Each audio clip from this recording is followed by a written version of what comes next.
we're going to start off with the right hand and with the fifth finger of the right hand on E, and you're going to alternate back and forth between E and D sharp. So it'll be like this: E, D sharp, E, D sharp, E, and then down to a B, and then D, and then C, A, right, C to A there. And then when you play the A, that's when your left hand will start. So you'll play A, and then the left hand will come in with A, E, A. So in this piece, there's a kind of concept of one hand blending into the other. The music from one hand blending into the other. If I play the very beginning, it's like this. And here comes the left hand. Now the right hand. So you may have heard and seen that I was going from one hand to the next hand. If I do that once again slowly without talking, it's like this.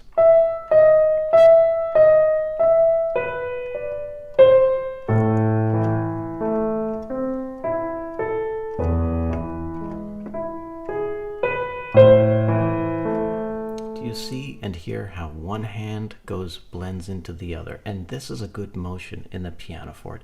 Rather than just being rigid and playing with the fingers, use your wrists. So it would be like this.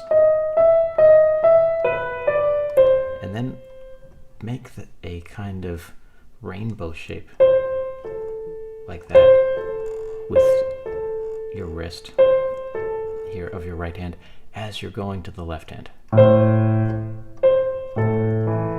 And then make a rainbow shape like this with the wrist of your left hand. And one idea to practice is to get that kinesthetic feeling, or some people call it muscle memory, the distance between your fifth finger and your first finger playing that A.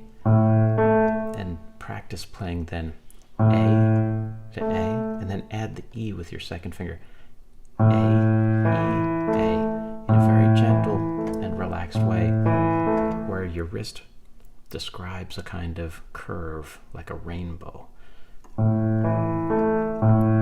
If you play it just with the fingers, it's going to take a lot of energy and your hand's going to get tight very quickly. And one thing we want to avoid in piano playing is having tight hands. Once we get rigid, then we really can't do too much. So here we go. Let's try that one more time and take a look at the way my hands are aligned here.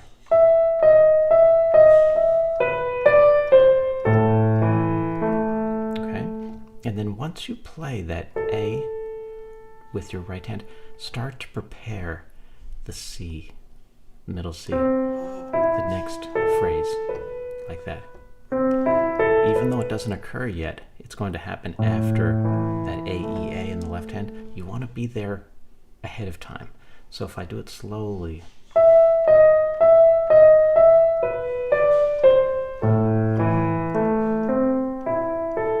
and you might notice I was already starting to prepare this low E here before I got to the B.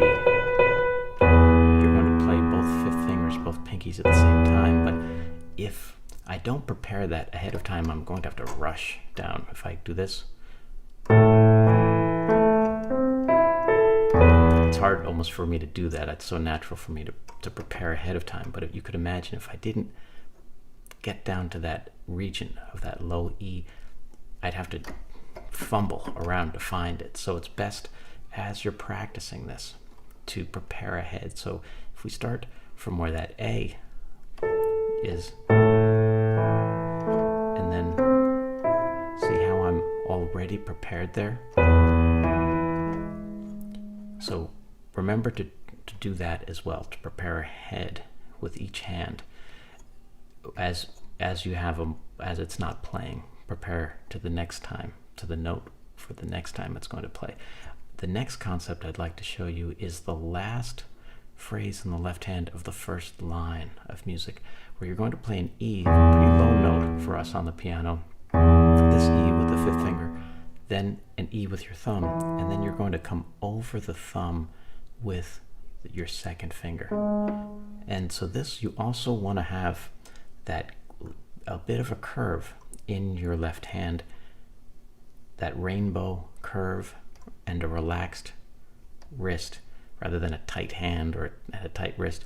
You're going to play the E and then come up to the E and then use the thumb a little bit like a pole vaulter would use the pole to pole vault over.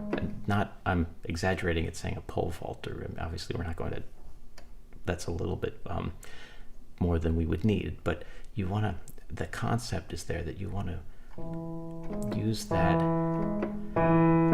E with your thumb to nudge your second finger over and use the wrist, that curve in the wrist, that rainbow shape, like that. If we do it without that, it's kind of awkward for the shape of our hands and our joints, and it also makes for a tight hand and wrist if you do that, this gentle motion. It will sound a lot better on your piano or keyboard, and you'll also have a relaxed motion. Well, I'll see you in the next and final video. Great job. Take your time with all of that. One hand at a time, one phrase at a time, then put it together. See you then.